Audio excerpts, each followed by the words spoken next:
honorary fellow, no, I have to recognize it to the table. I invite here my brother-in-law, Mr. Makinde Eli. Please come to the table. It was a long journey started with us, and it's happy to be here today. We will start the lecture series first while we later go to the AGM proper. We shall proceed now. Our guest lecturer to give us the lecture, a takeaway from the National Conference 2025 that we found useful to expand our horizon and to make a better economic empowerment of our people, diversification, and talking about how to actually increase the national economic profile using the cooperative model as a yardstick of development. So one of the takeaways we took from the national conference we went to this year 2025 in November at Jos. Our guest lecturer is the provost of our dear Cooperative College, Abeokuta, in person of Mr. Brian Fatai, FICP. You are welcome, sir. Go. Cooperative. Go. Cooperative. Where? I would like to invite our daddy in the house, Mr. Olubiyi and Moshe, to the high table.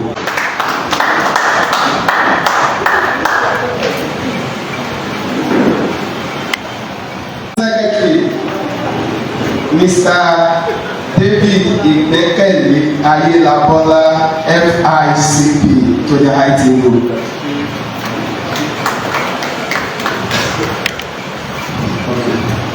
Also, Mr. Taiwo Oladimeji Sunday, SOT, bàbá tó jayé tó l'Áfíríkà nìyẹn, bàbá tó bímọ tó pọ̀, is plenty. SOT bàbá, SOT. Thank you so much. The State Chairman, Institute of Cooperative Professionals of Nigeria,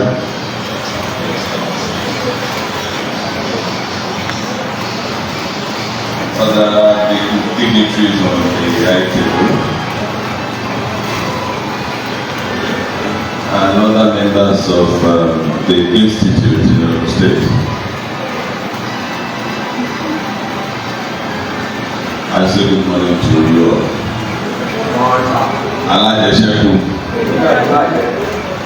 Alájẹṣẹ́kù.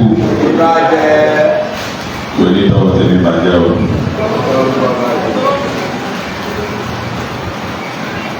I want to first and foremost express appreciation to the chairman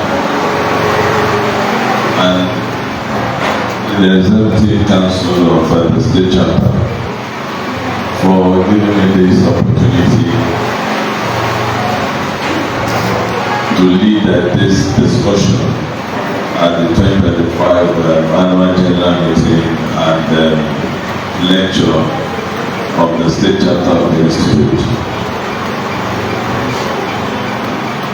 Like the chairman noted, this paper was actually presented at the last national conference of the institute held in Jos as one of the position papers. And I think the state council deemed fit to extend the presentation for the benefit of those members that were not opportune to be at that conference. So the topic I have is supporting members' businesses through cooperative outreach and stakeholders engagement. That was actually the the topic of that position paper at the national conference. And I believe that it also key very well into the theme of today's AGM and lecture, which has been captured as building a more resilient and productive national economy through cooperative outreach and stakeholders engagement. Now, as a preamble, what are the key areas of focus in that presentation? It's actually standing on two legs. The first of the legs is anchored on what has been generally accepted by way of research as a fact, and that is to the effect that cooperative is a vital tool for economic empowerment, for poverty alleviation, and sustainable rural development. Research has established that particularly in the third world, which our country is, for those who find it repulsive, the use of the phrase third world, we often use developing countries. So if you want to go by that, it is a widely accepted fact that in developing countries, one of the ways to eradicate or alleviate poverty as it were, one of the ways to ensure development of the economy, both rural and urban economy, sustainably, and also empower people. Then the cooperative is a very means.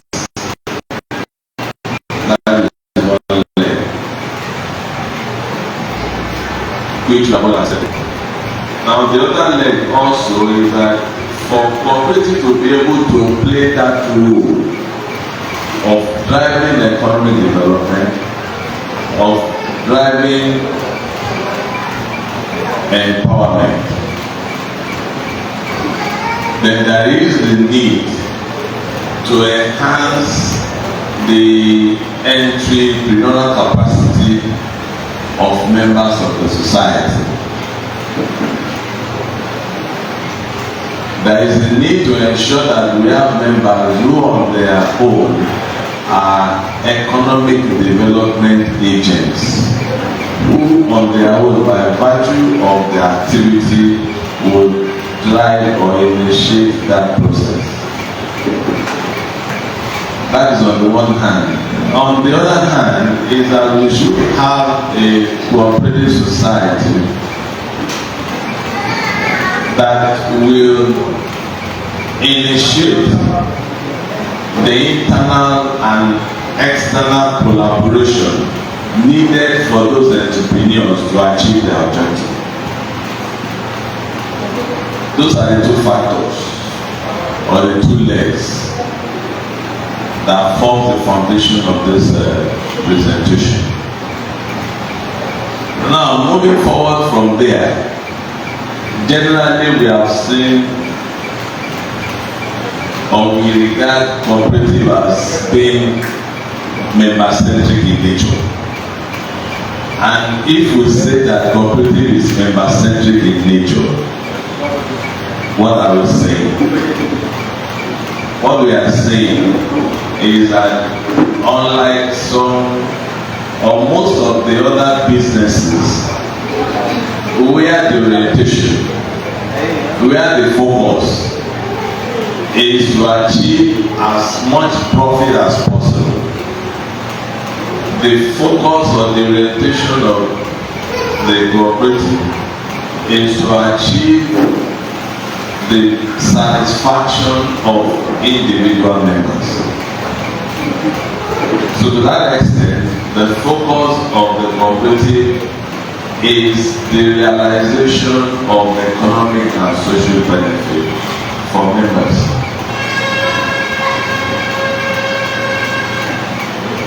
Having established that fact, it now means that we should have a cooperative that will be able to build the capacity of members to be entrepreneurs, to be an active economic agent. And if you look around, we have quite a number of our members in different sectors of the economy. We have the nano MSMEs, we have them in agriculture, we have them in transport, we have them in trade, we have them in housing. Just name every sector of the economy. You have societies and you have members that are actively involved there. But our present reality is that as much as we have these societies spread across, as much as we have our individual members active in these different sectors, the relationship between the members and the society is still to a very large extent, is still very nominal. And when we say nominal, what are we saying? Yes, we have different types of cooperatives. We call ourselves different names. But what is still very certain, what is still very common across the different types of cooperative is that we all engage in just one activity. And that is credit financing. We have members that come into the society. The only thing that binds them with their society is that they come there, they take whatever fund or credit that is available to deploy into their businesses. So those members stand as intermediaries between the society on the one hand and the business of the member on the other. There is no direct connect between the society and the members' businesses. That is the system that we operate as of now. And because of that system, we have some challenges that are prevalent, which to a large extent is limiting the capacity of members to derive the maximum benefit of their cooperative membership. One of such is that in most cases we have members who have limited technical know-how in their areas of businesses. That is why at times you have a member that has taken loan from the society, invested in the business, and because of a lack of in-depth knowledge and understanding of the business, because of lack of in-depth understanding of financial knowledge, that credit or that loan will not bring the desired result, and at the end of the day we end up having loans that are not serviceable, which we often call overdue. Then we also have members who lack market information. They are filled with poor market information and market access. These are two different things. One, for you to be active in a particular industry, you must have at the fingertips relevant information that are needed to drive your business in that industry. And two, you also need, after you have made your production, you also need an opportunity to have the deepest of market penetration, where you can, which will give you the opportunity to be able to reach as many as possible of your target audience. We have members who are limited in this area. Then we also have the challenge of weak institutional or policy support. For any business that wants to thrive, there must be a commensurate support by way of policy that will give that business leverage. But we often find businesses that are faced with problem of policy so. You have government coming up with a policy this year, while businesses are trying to adjust to that policy. The following year, the policy is unturned, a new one comes up. So it turns out to be back to square one. That also is a challenge that most of our members still face now. Then we also have the problem of low visibility along the value chain. Most of our production are still engaged at the primary level. And as an entrepreneur, your profit is maximized the more you are involved in the value addition process. So when we engage in the primary production, which is basically in the raw form, that return is always very marginal. So we have a situation where our members are not having that capacity that will put them in a position that they can be able to add value to their production. So that also limits the return they get from their business activity. Now, how can I identify those challenges? What are the ways by which the cooperative society can come in to help members overcome those challenges?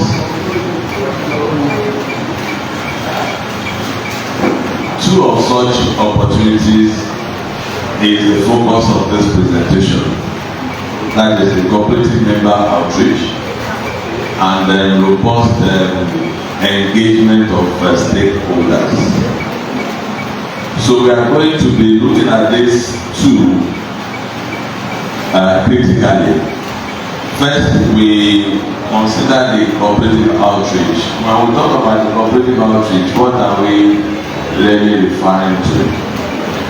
It all boils down to a deliberate effort that the society makes to ensure that services, information, resources, and opportunities are made available to the disposal of both members and communities where they operate.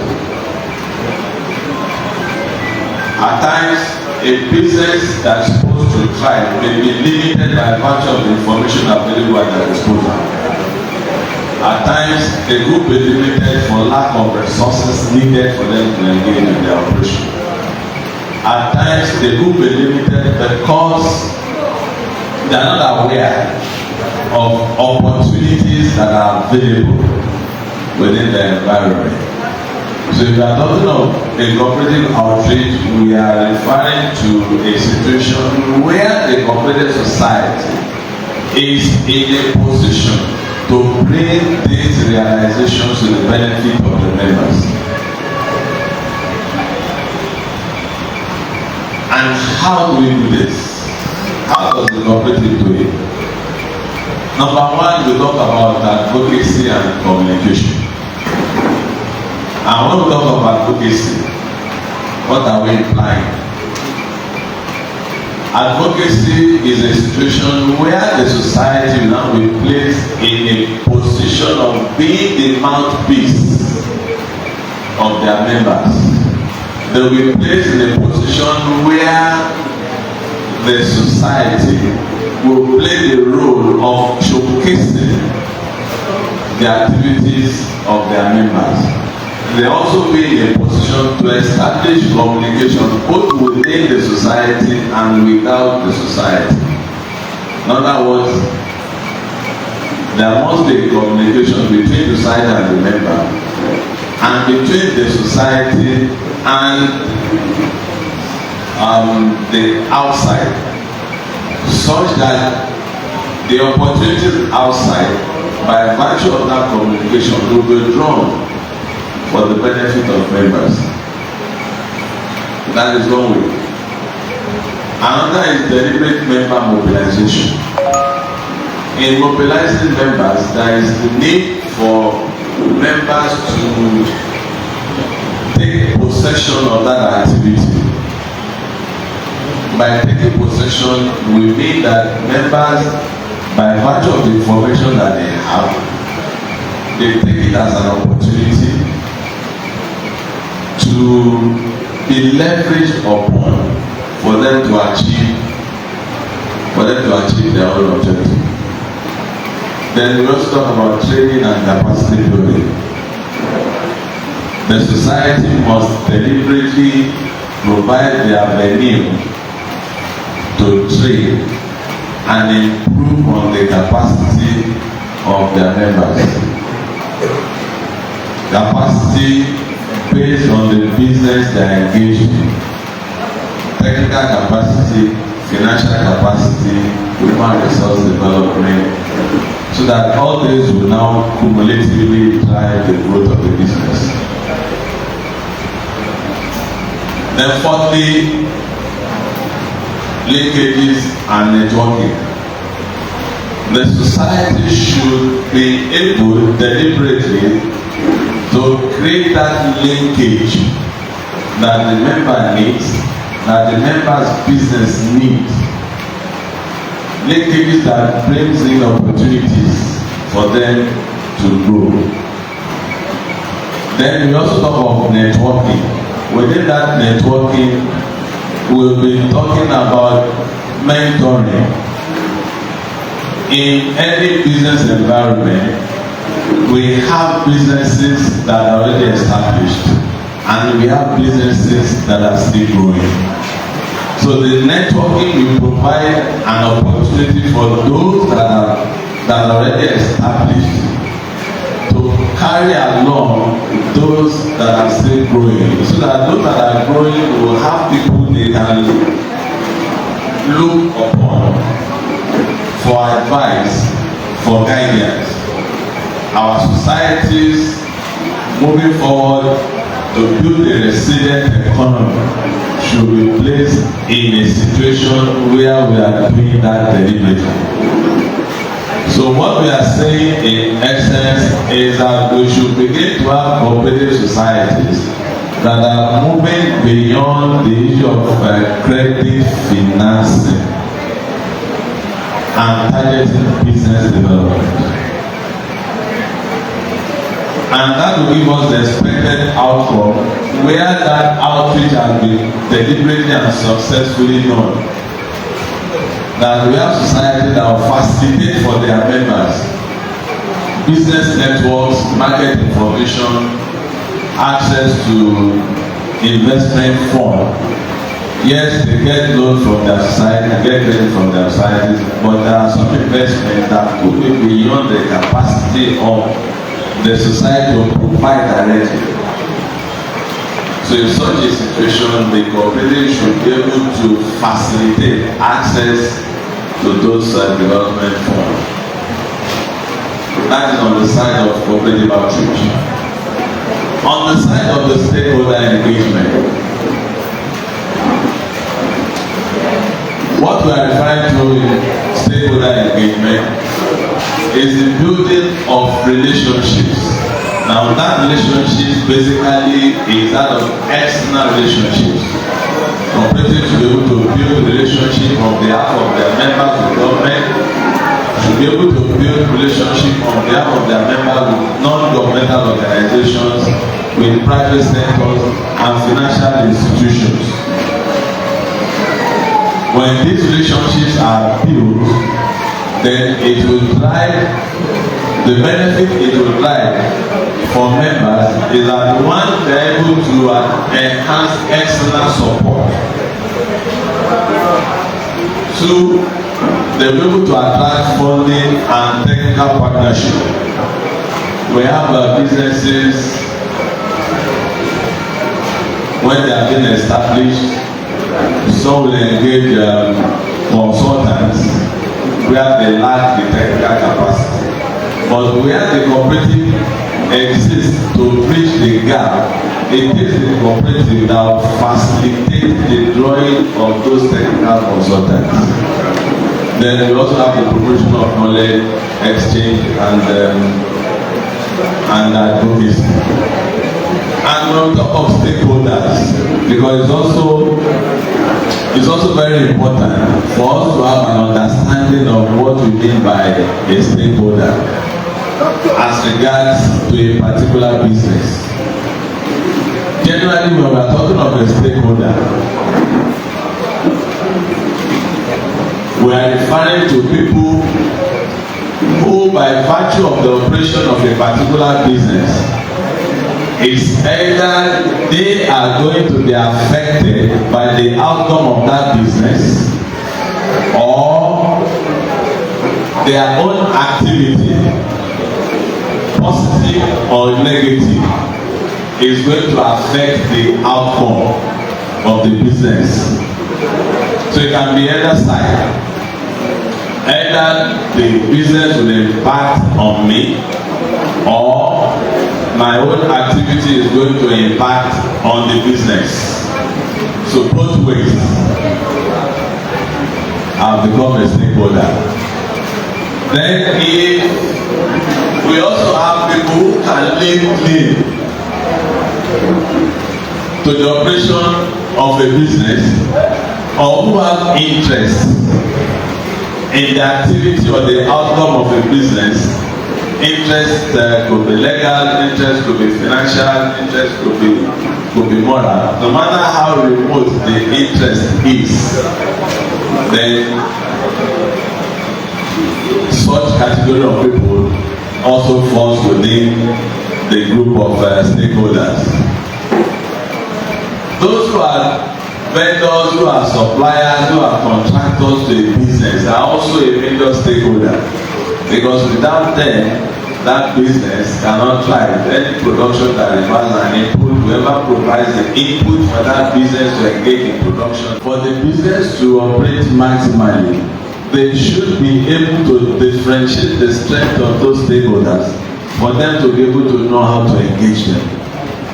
So it is because of that realization that we talk about analysis of stakeholders. So there is need for the business to analyze their stakeholders, to determine their strengths, to determine the effect that they have on the business. So I have identified 4 major ways. There are 4 models, established models by which the analysis can be done. One, we talk about the salience model. The salience model analyzes the stakeholders by virtue of 3 parameters. 1, the power they exert. 2, the legitimacy they confer on the business. And 3, the urgency their opinion drive for the business. Then secondly, we have the power interest grid. Now the power interest grid analyzes the stakeholders on 2 parameters: the power they exert and the interest, the strength of their interest on the business. Then thirdly, we have the stakeholder knowledge base. The stakeholder knowledge base analyzes the stakeholders on two parameters also. One, on the strength of the knowledge they have about that business. Then two, what they choose to do with that knowledge. Then fourthly, we have the power predictability matrix. That also is based on two parameters. One, on the power that they exert. Then two, the ability of the business to predict what such stakeholders will do with the power that they exert. So if you want to take them one after the other, if you take the salience model, the salience model that analyzes the stakeholder on the basis of the power, the legitimacy, and the audience. Based on those three parameters, we can differentiate 7 types of stakeholders. One, we have a stakeholder that it is only legitimacy that they bring onto the business. That legitimacy in terms of their opinion, in terms of the voice they put into a business. And there we cite the media as an example. If you establish any business, no matter how bad that business is, if you can get a good promoter, if you can get a very good advertisement, that advert alone will help you to drive traffic to your business. The fact that your business is advertised on the radio or the television is enough to confer some measure of legitimacy on the quality of that product. So for a stakeholder that only confers legitimacy, such stakeholders are referred to as discretionary stakeholders. Then the second category of stakeholders are those that only exert power. Out of the three attributes, they only exert power. Yes, they have that power, but that power is not usually immediately manifested. They are referred to as dormant stakeholders. For example, you have a business in a particular community, and you have some community leaders who are key into the operation of that business. Just the knowledge that they are key into it is what the business is leveraging upon. Those are categories of dormant business, dormant stakeholders. Then we have those that their opinion confers urgency. In that category, we have employees. They have high expectations from the business. Let the employee of a business expect that the business will make profit, or business will try very well and will pay very good salary or very high wage. So the expectation that they have must be given due attention such that their decision not to function the way they should will not disrupt the business operation.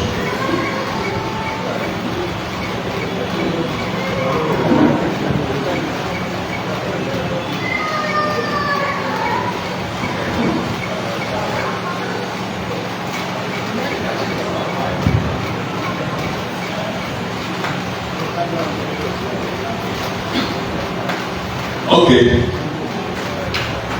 this man here is disturbing me. This paper was, I want to believe that we are at home.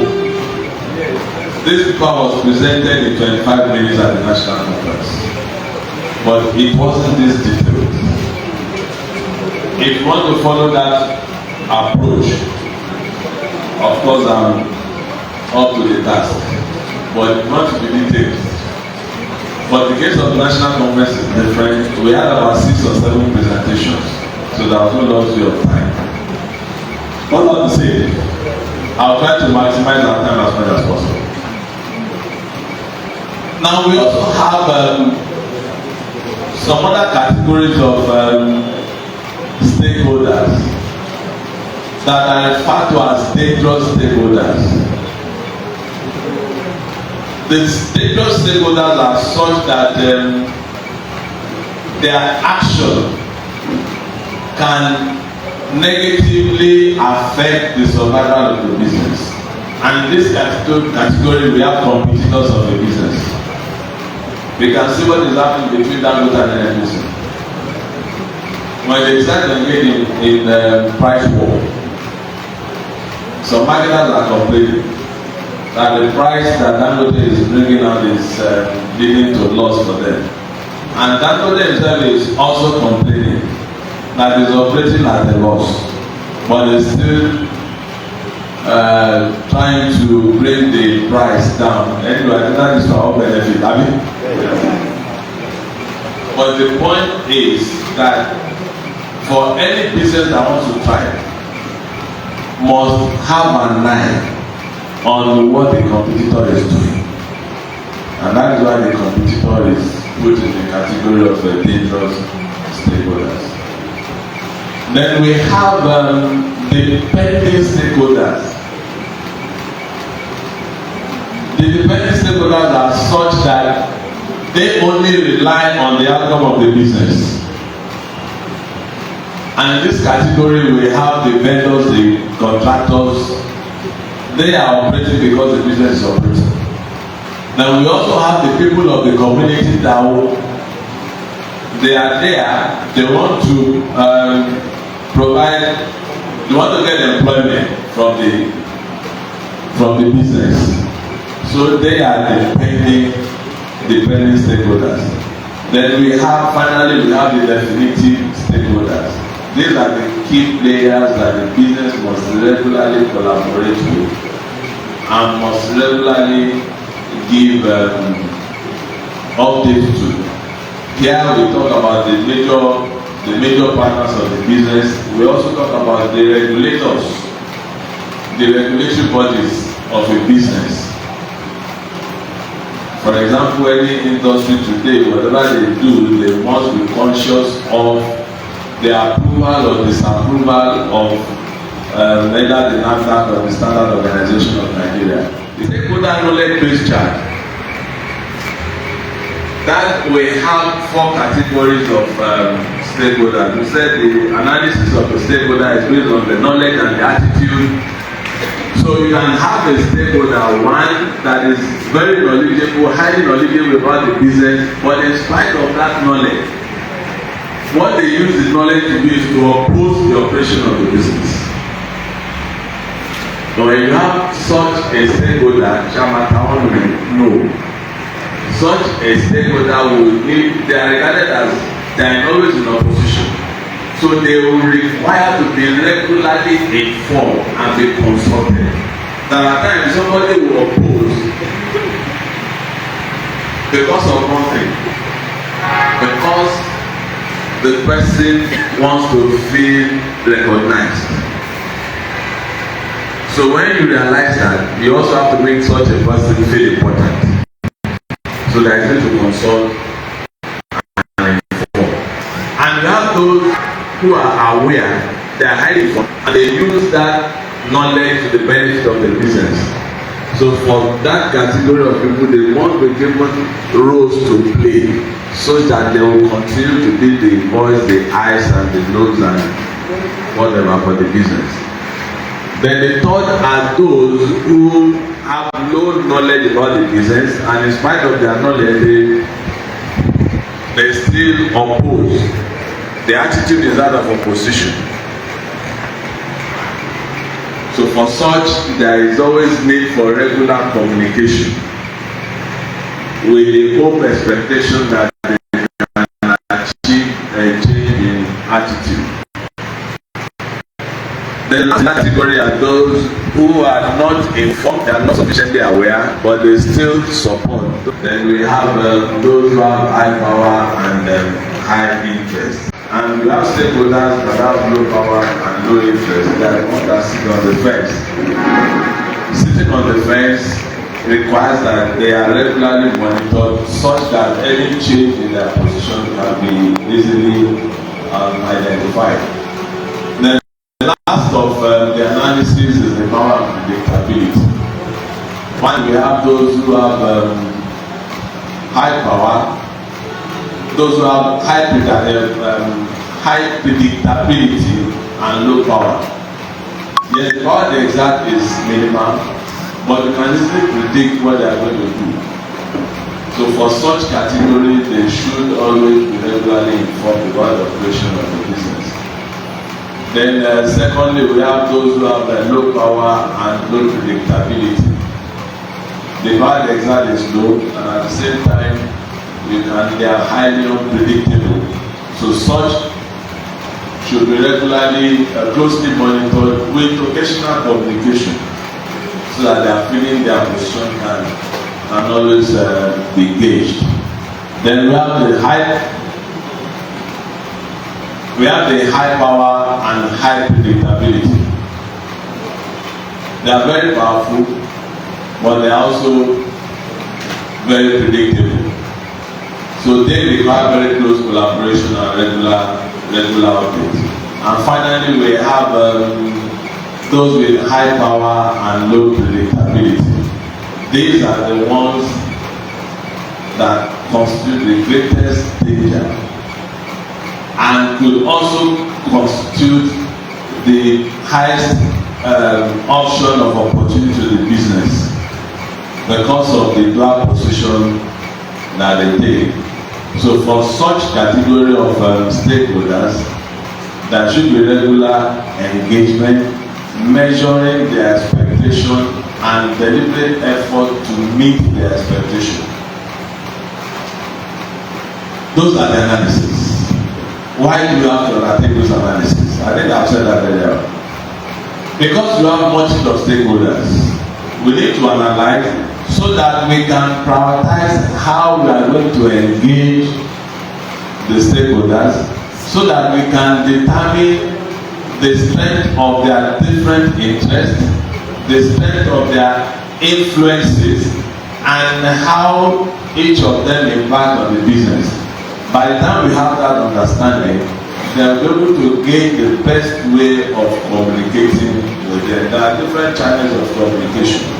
By understanding the nature, the characteristics of each of the stakeholders, then we be able to design the best means of communicating with those stakeholders. Now, all that we are saying are anchored on the number of theoretical foundations that we can build the discourse around. But I've identified two of those theoretical foundations. One is drawn from the principle of cooperative education, training, and information. I'm sure we are very much familiar with the need for training, the need for education among cooperative society.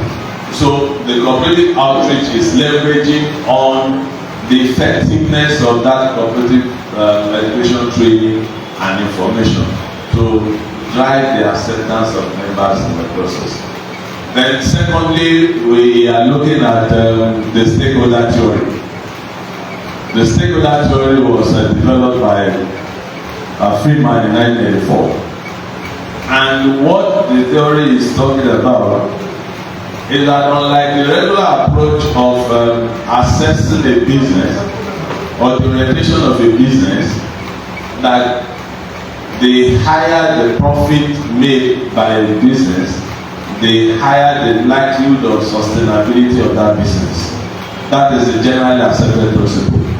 But what the stakeholder theory is saying is that beyond the returns that the business will drive to, the information and advisory service, when the cooperative is placed in a situation where they can provide information, they can provide advisory for members to utilize in their business, then they will be well grounded on market trends, government policies, and that would help them in their planning operations. I remember sometimes ago at the level of the Oscar Fair, I think that was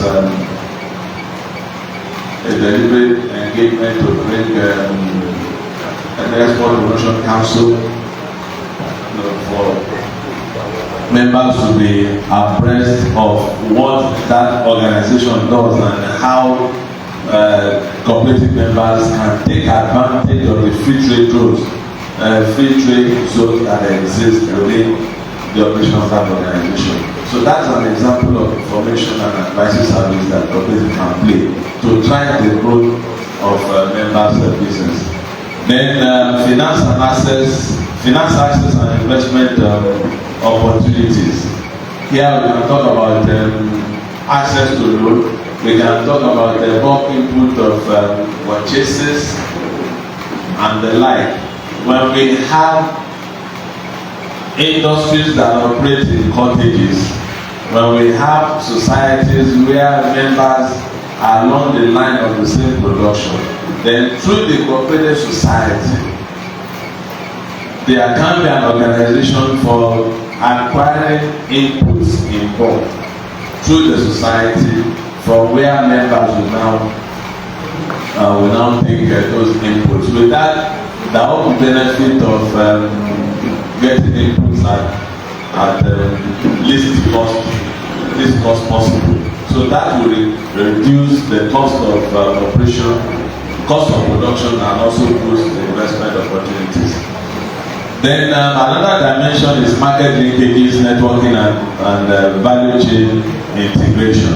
We have talked about that. Along that area, we look at approach of branding, value chain development, business partnerships, and collaboration.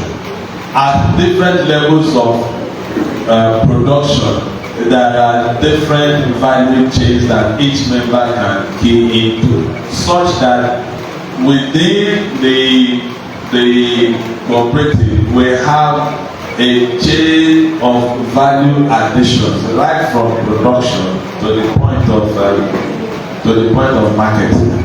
And here I often use agricultural production as a very typical example. There is one we can already see. If we have cooperative societies that are really engaging in agricultural production, okay, there are different value chains along that line that members can key into, and at the end of the day it will be an integrated cooperative operation, right from the point of input supply to the point of production, to the point of processing, to the point of marketing. So that different within production and marketing, we have branding there. There are some members that can take up the issue of branding, quality assurance, packaging, haulage, and those. So when we have our societies that are built along that line, we have that economy that is now rotating among our members and within the society. And by that we can efficiently empower members of the society. Then of course policy partnerships and advocacy. That is where the cooperative will leverage an opportunity to relate to government NGOs, private sectors, and other business supports. So when all of that are done, what are the benefits that are likely to accrue?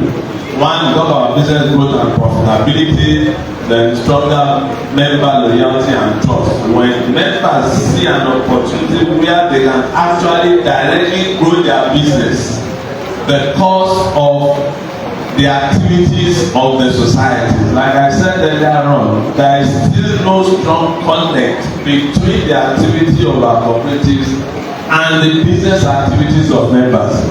The only link that exists as of now is that the member will come take loan from the society and utilize in his business one way or the other, and the society does not care what happens to that business, whether it grows or not. The society is waiting for the next member that is coming to come and take a loan. So we should begin to move from there and have a situation where the activity of the cooperative impact directly on the growth of the members' businesses.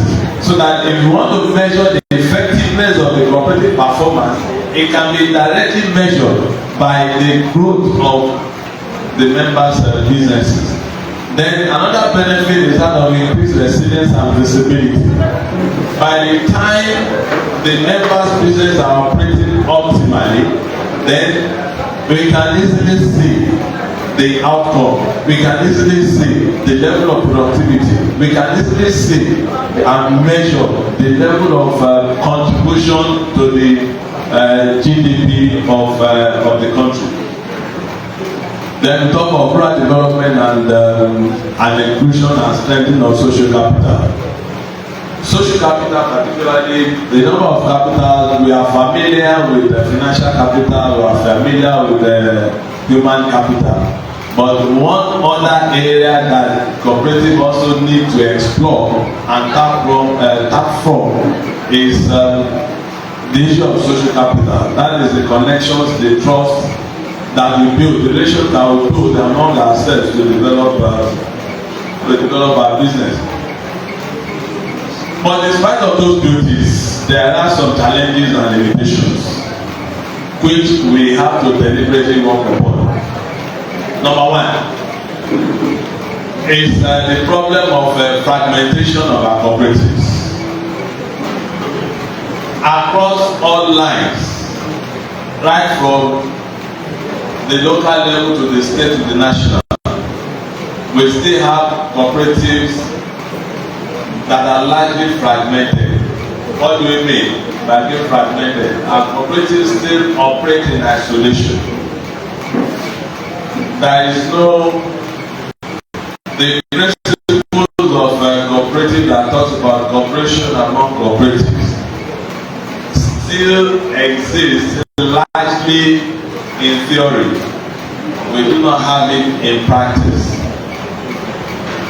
For us to achieve sustainability, for us to achieve an economy that is resilient, there is need to promote consciously that integration across types of societies, integration along types of societies.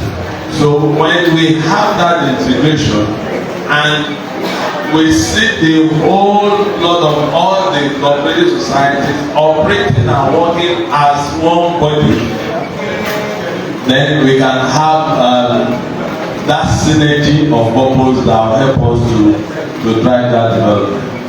Then we also have member heterogeneity. Member heterogeneity in respect of level of knowledge at the disposal of members. Among our societies now, we have members that have different level of educational attainment and educational advancement. We also have members that are on different levels of financial capacity. So because of that heterogeneity, it becomes a challenge for us to go at the same pace. So it requires that the understanding, the knowledge base of members need to be deliberately worked upon so that we can operate at the same level of understanding. Then we also have a conflicting stakeholder interest. Yeah, because we want to relate with different stakeholders, they have different interests. Which societies may at times not have a choice but to dance to. That also brings another problem. Then a weak regulatory framework and policy consistency and risk of mission drift.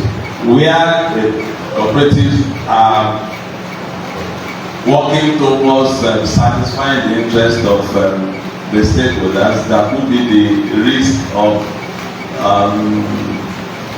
overlooking or sidestepping the members' interest, which at the end of the day will negate the objective of establishing the cooperative. So, how to identify those challenges and what are the best practices or recommendations for us to overcome. Number one, there must be conduct of needs assessment. All that we are talking about, the outreach, the engagement, before societies can engage or embark on them, there must be a need assessment within the societies. What are the needs of members of the societies?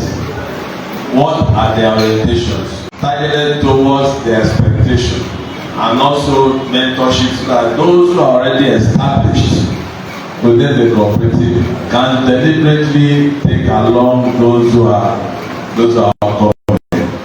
Then building of stakeholder networks is also another strategy, and strengthening of cooperative solutions.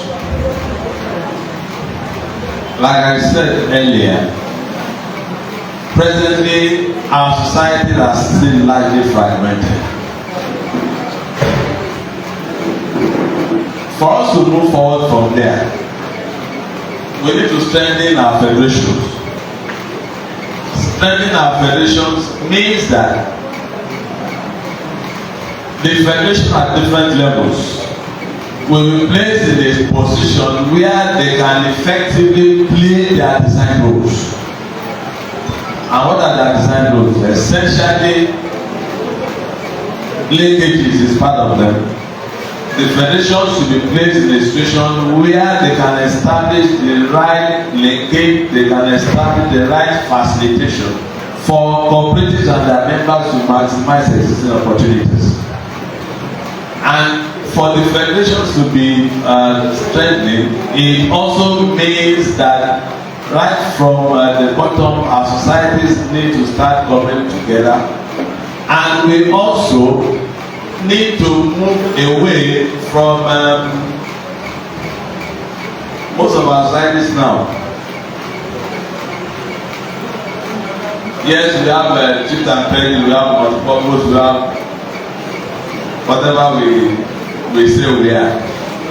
But what is this certain is that what we are doing is still very financial. So one of the ways we can strengthen our operation is for us to begin to have specialized cooperatives. When we have specialized cooperatives, we can have cooperative societies that focus on a line of business such that all members within that society are engaged towards a line of business. By the time we have that, then it will be much easier for the society to undertake that outreach and establish that linkage and facilitate those opportunities that the members can take advantage of. When you have a society where some are farmers, some are tailors, some are transporters, then it becomes a challenge for such a cooperative society to be able to satisfy the direct business interests of the members. So that is why we limit ourselves to credit financing alone.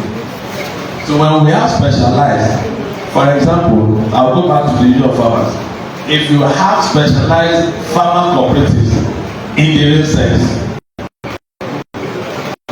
within the chain of the farming operation, among them we have those who focus only on input supply. Among them we have those that are focused only on production. Among them we have those that are focused only on processing.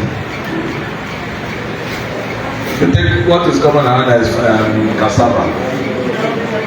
If you take cassava, what are the inputs required for the production of cassava? Some will focus on it. The production of cassava itself, some will focus on it. The utilization of the peel from cassava, that is a value chain. Some will focus on it. The processing of garri, that's a value chain. The processing of starch, That's the value chain. So if we have specialized cooperative along those lines, then it will be much easier for us to derive maximum benefit of economic development arising from our cooperative operation. And that will pay into the society being able to facilitate access to finance and market. As much as members see the direct benefit that the cooperative operation is bearing on their business, then the level of participation and inclusivity that we want to achieve will materialize. So in conclusion,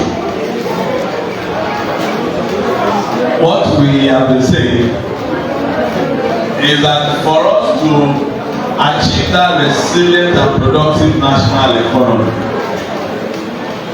our cooperatives consciously and deliberately must look the way of outreach and stakeholder engagement. Deliberately, we should build collaborations, we should build capacities that will drive market access and also utilize the various practices that will sustain our cooperatives, such that in the long run, everyone along in the different sectors of the cooperative can achieve the maximum benefit possible. So that's what I say. Thank you very much for listening and attention. I believe by now we have been able to know that a powerful strategy for supporting members' business and actively reach out to the members and stakeholders of cooperative is by what? Cooperative outreach and stakeholders engagement, and we can achieve this by what? Number one, advocacy. Number two, deliberate members mobilization. Thank you so much. Now let's go to question and answer.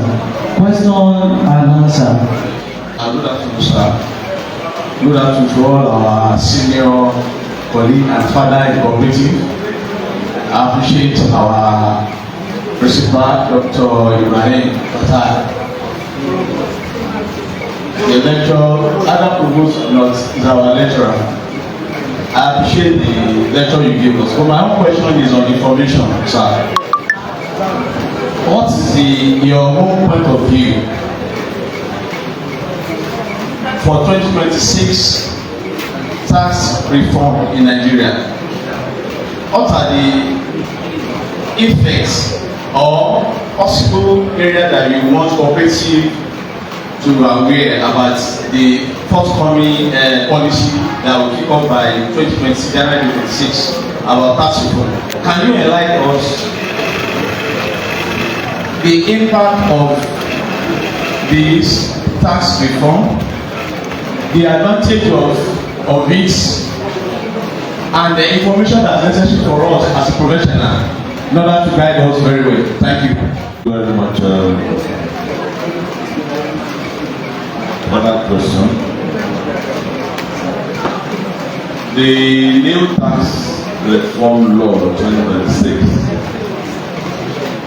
is one thing all of us need to understand, and that is the fact that government is not focusing on adding tax burden to citizens by that tax reform law. Rather, what the government is aiming to do is to plug the leakages along the tax system. And as citizens, we have no choice but to play our part.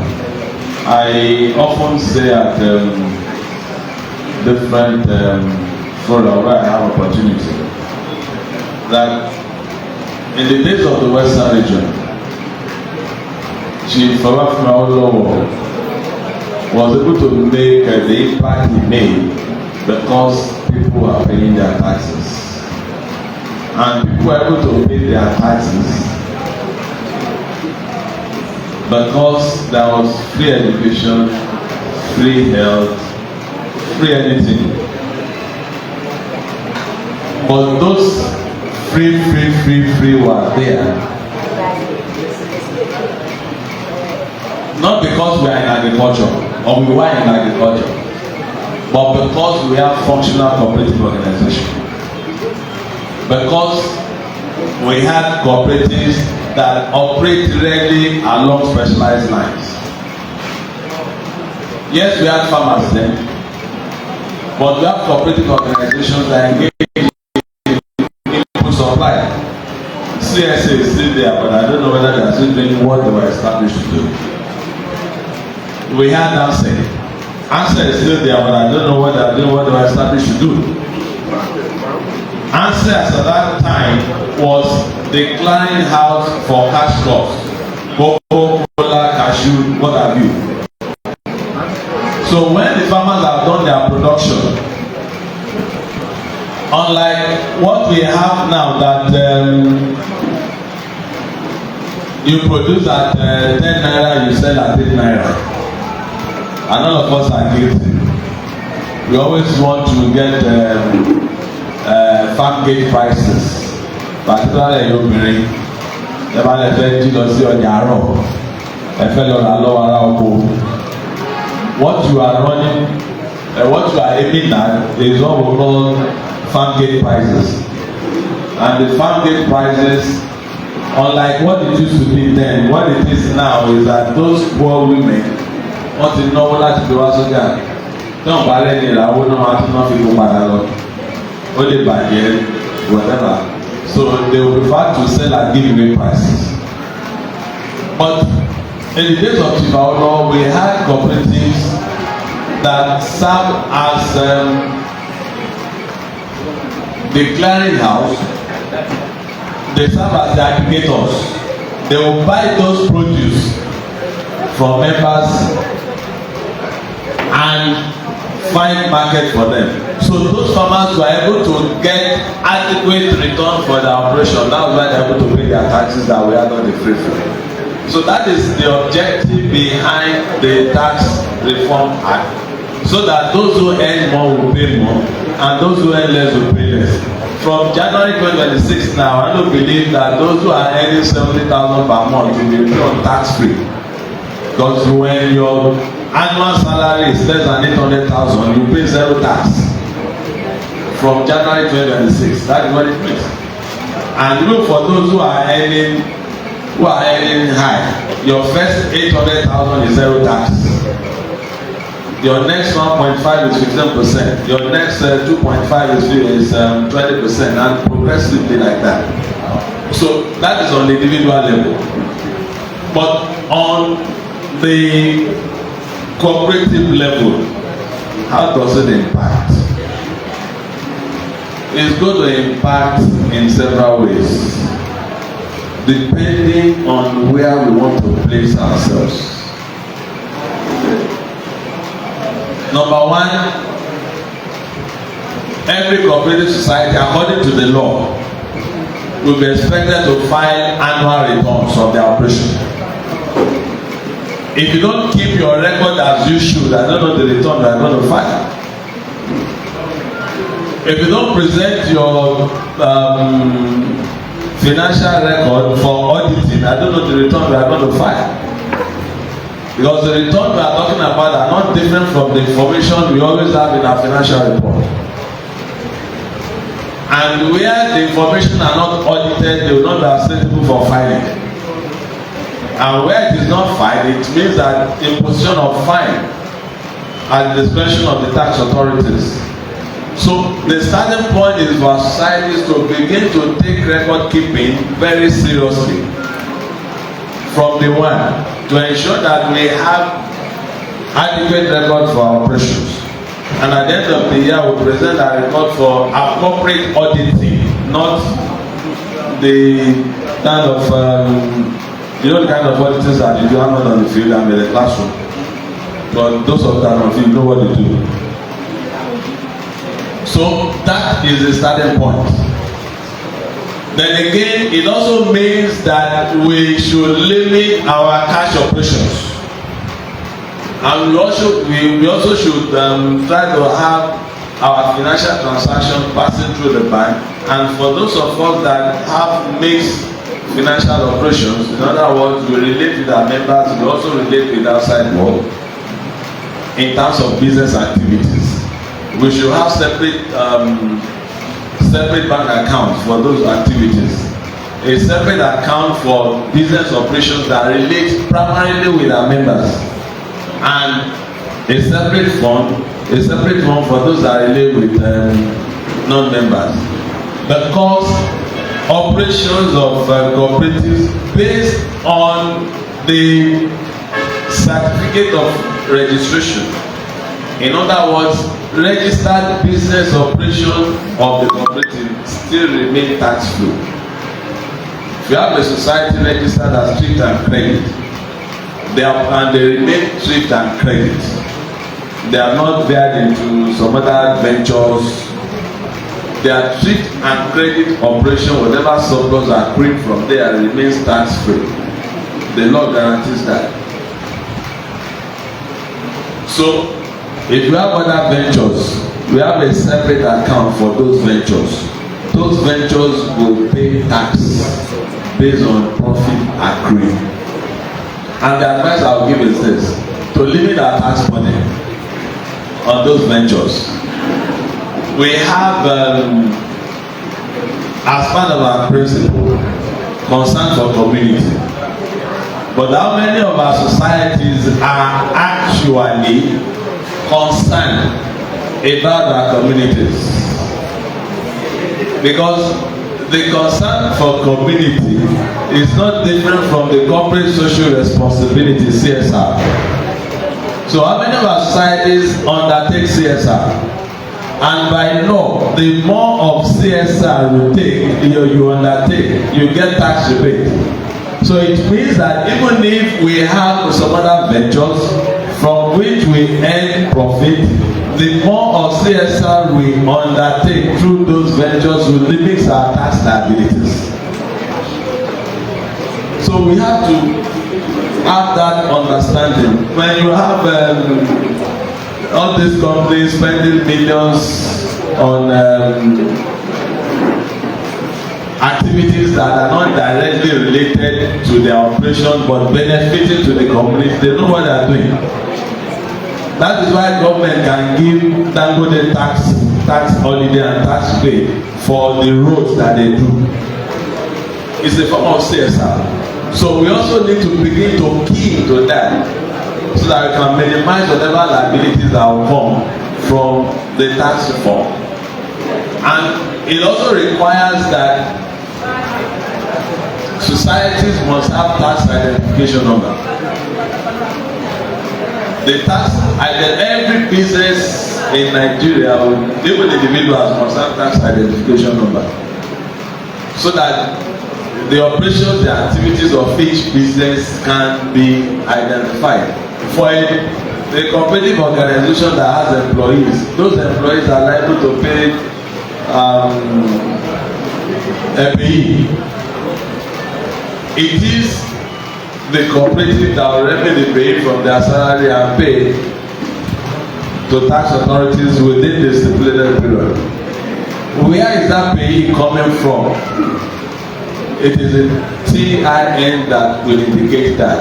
So these are some of the issues that surround the new tax reform. But like I said, the beginning, the foundation is for us to ensure that we have adequate record of our operations.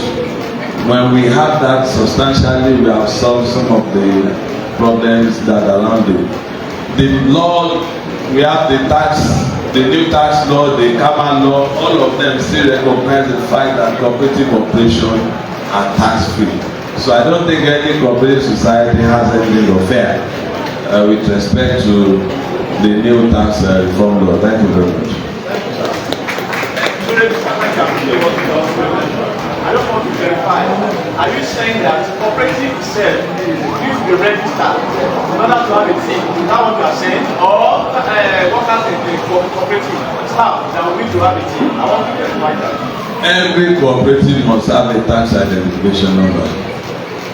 And every income earning individual in Nigeria must have a tax identification number. That is what the law says.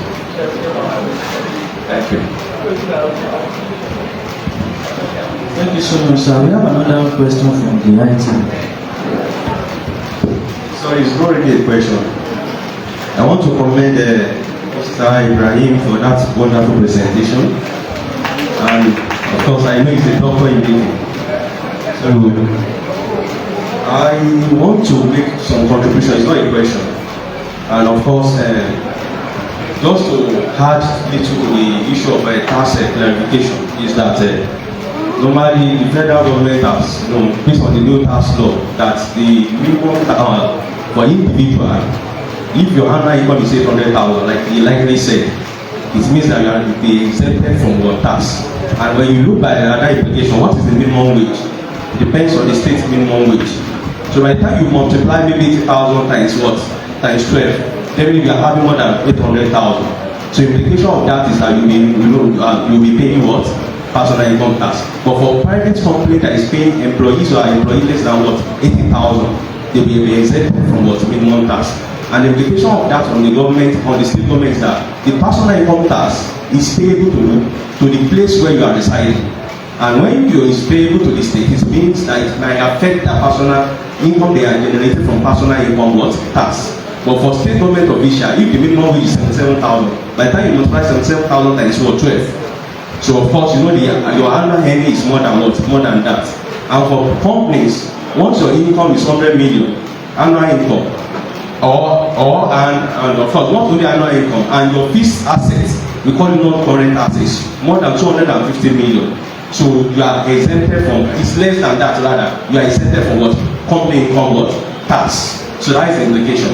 But like he said too, for every employee or corporate that have an employee is not, we are not talking about cooperative principal, we are talking about the cooperative employee itself. So they are going to register as what? A cooperative bank. And I think if that cooperative bank comes in place, it will be better satisfy the cooperative what it needs, because cooperative as an institution has peculiarity, and there is no financial institution that can satisfy them than having a cooperative bank. So I believe if we can push for cooperative bank, it will also serve the needs of multipurpose cooperative or savings cooperative, that we call it citizens cooperative, and also a farmers cooperative. And also we should I also want to advise us, for people of some of us that were into academics, I want to help us that when we are doing research, please help us. I want to appreciate our state coordinator. Please, she deserves a round of applause. I was doing a research recently, and in fact she really assisted me. So please, let us, as cooperative principal managers, when we come for research like that, let us help ourselves, because any recommendation we are making, it can also one way or the other help us. That is why when you look at Kenya is leading in cooperative. Many research, many problems in cooperative are being solved in Kenya because Kenyans they give support to researchers. So I don't think if there is anything we should be hiding. At times when we want to ask for financial records, maybe financial performance, difficulties in accessing those things can also because one of the way we can develop cooperative is through research and development. And another one is that strengthening the profession itself. Please, at this state level, I expect that at this level we should be having more membership. There are I've related with some people that up till now, they are not even aware that this profession is existing.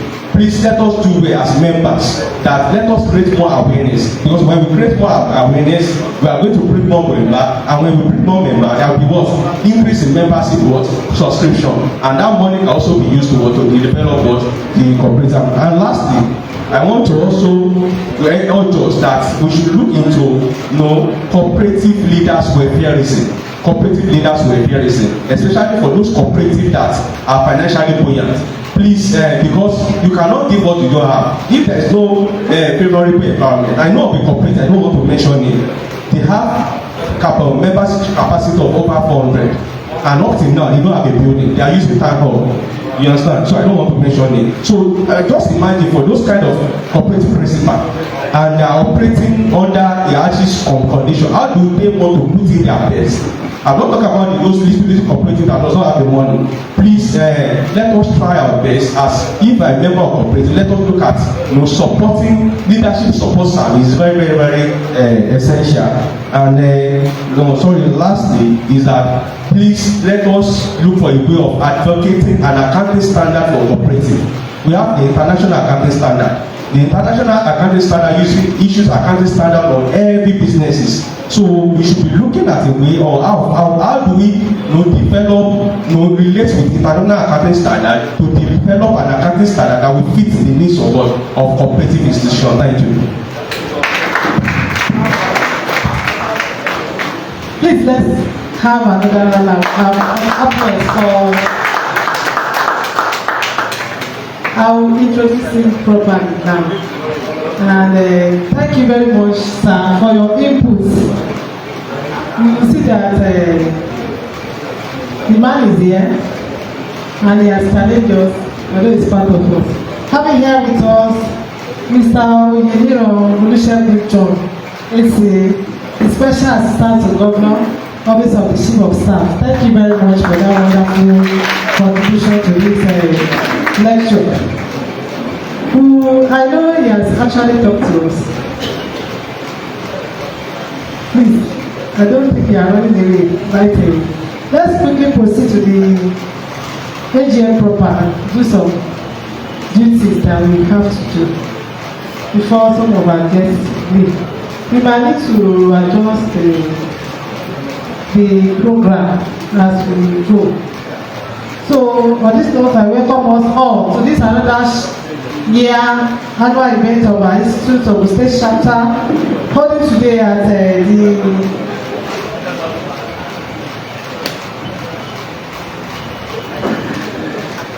again at the Sobanjo of the State Cooperative Federation. By way of address, because we want to look for a way to make the program not to be too lengthy. We started while everybody was not here on the high table. So I proceed to the introductions. An introduction from our Igbo fellows. Fellows in the house, we welcome you. Fellows, let's see you. Fellows in the house. You are welcome. Also, we recognize the presence of our leaders from the Icopron Ogun State Cooperative Federation Limited. We recognize the presence of one of our board members to the Cooperative Investment Society, Mama Ashari. You are welcome. Also, the Vice President for Icopron Ogun Limited, Mr. Victor Olubiyi. You are welcome, sir. Let's put our hands together for him. Also, we have the President of Shagamu CMS Limited, one of the giant society in Shagamu.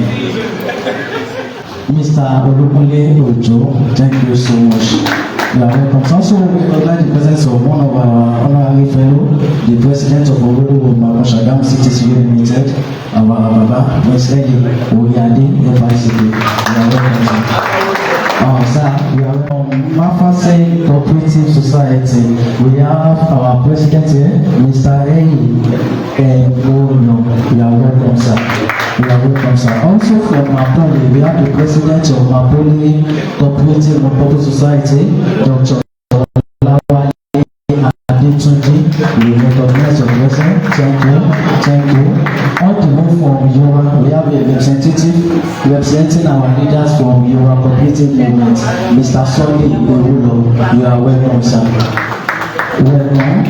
You are welcome, sir, from Yoruba North Branch of Cooperative. Also, Alhaji Abeokuta, you are welcome, sir. Also, in our midst, we have the presence of the former Executive Secretary of the State Cooperative Federation Limited, Mr. David Ibekele Ayilabola, FRCP. You are welcome, sir. We recognize your presence. Also, we have the presence of the President of Ikeoluwa Shagamu CLU Limited, Mr. Ola Dontinwa, FRCP. You are also welcome, sir. We recognize your presence. Also, we have the presence of the Provost of the State Cooperative College, Mr. Alhaji Fatah Ibrahim, FRCP. You are welcome, sir. Also, we have in our midst the president of Olubiyi Shagamu CLU Limited, that's the treasurer of the Holy Bank in Maryland, Mr. Alhaji Adegosu. You are welcome, sir. Also, in our midst, we have the president of Ijeja CLU Limited, Mr. Makinde Henry. And at this junction, we also have in our midst one of our powerful lecturer in the State Cooperative College, Mr. Taiwo Olubiyi. I think at this junction, there are some shoes in my front in which I cannot touch. I'd like to invite our state chapter. Fellow professionals, I'm also delighted to have in our midst today the former director of cooperative services, Alhaji K.H. He's the invaluable when we talk about cooperative. Icopron Ogun State. You are welcome, sir.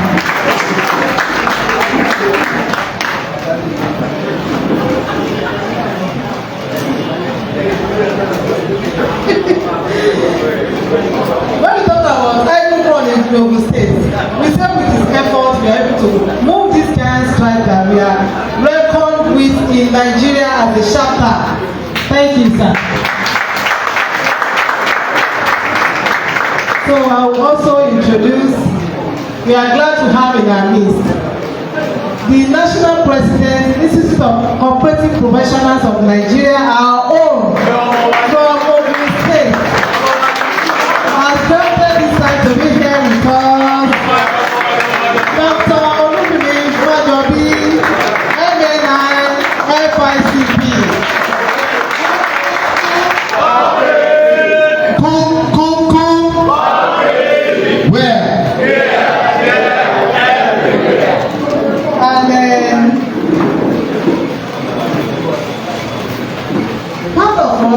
And part of government, to say government is with us, and also a professional with us. They have joined this movement of Icopron.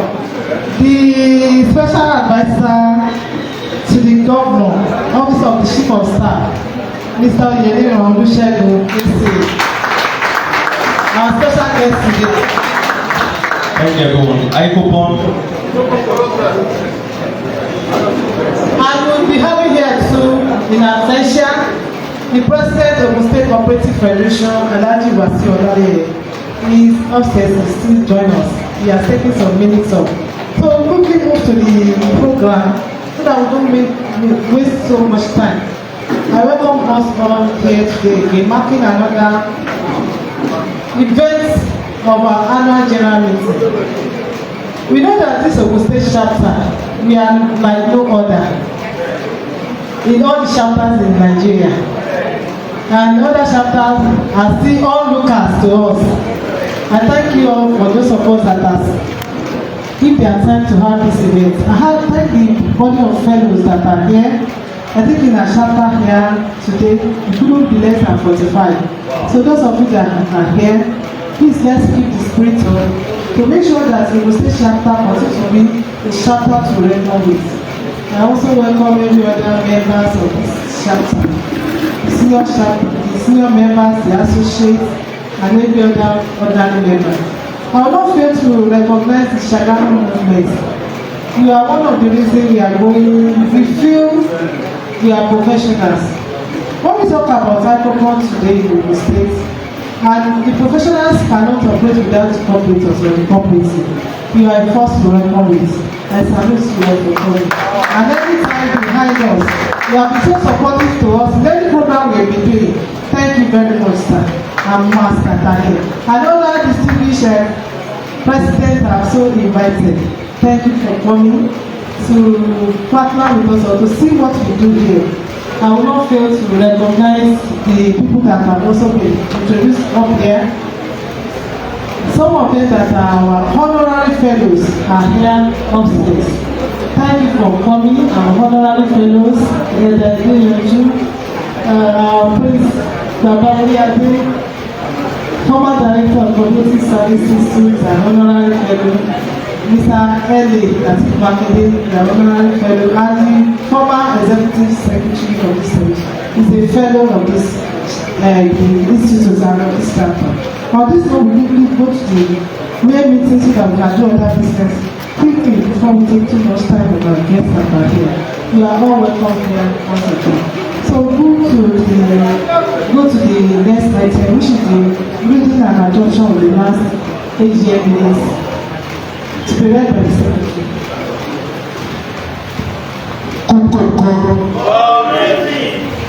Minutes of annual general meeting. We can all go to page 11. Page 11. Minutes of annual general meeting held on 18th of December 2024 at Shagam Local Government Education Authority Hall. Opening prayer was said by Shivan Alapoti Said at exactly 11:36 a.m. Attendance: 94 members were present out of 316 members. Introduction: the following dignitaries were recognized: Dr. Olubiyi, M9, FICP, Icopron National President; Pastor Samuel Mustafa, FICP, Director of Cooperative Services, Ogun State; Chief Mrs. Ajayi Adenike, representing Hospital President, Ogun State; Prince Oriade Latif Adewale, FICP, representing Owolowo Makon Shagam CMU Limited; Mr. Adebiyi Sunday Adeboye, FICP, IPC, that is immediate past chairman of the chapter; Alhaji Ibrahim Fatai Olusegun, FICP, Provost, Ogun State Cooperative College Ijeda, Abeokuta; and also our own Baba who represent the retiree Baba to Jayeju Africa, Mr. Sunday Oladimeji Taiwo. Welcome address. Mrs. Efo Adesina, the chairperson, welcomed all members and intended members to the annual event and appreciated all the leaders in Remo, ably represented by the Remo Hospital branch president, Chief Mrs. Ajayi Adenike and Prince Oriade Latif Adewale. She also welcomed and appreciated the presence of our national president, Dr. Olubiyi, and then appreciated the director of cooperative services, Pastor Samuel Mustafa, for the professional guidance he has been giving the state chapter. Reading and adoption of the minutes was read by the secretary, S.O. Usman, and in the absence of any error, the motion for adoption was moved by Mr. Jobamu Kashimawu, FICP, and seconded by Mrs. Alawode Aminat, and unanimously adopted by members present. Matters arising: mandatory continuous professional training, MTCP. The state chairperson congratulated all members who got upgraded on their status. She therefore admonished other members who are still interested to act swiftly and prepare against the 2025 edition.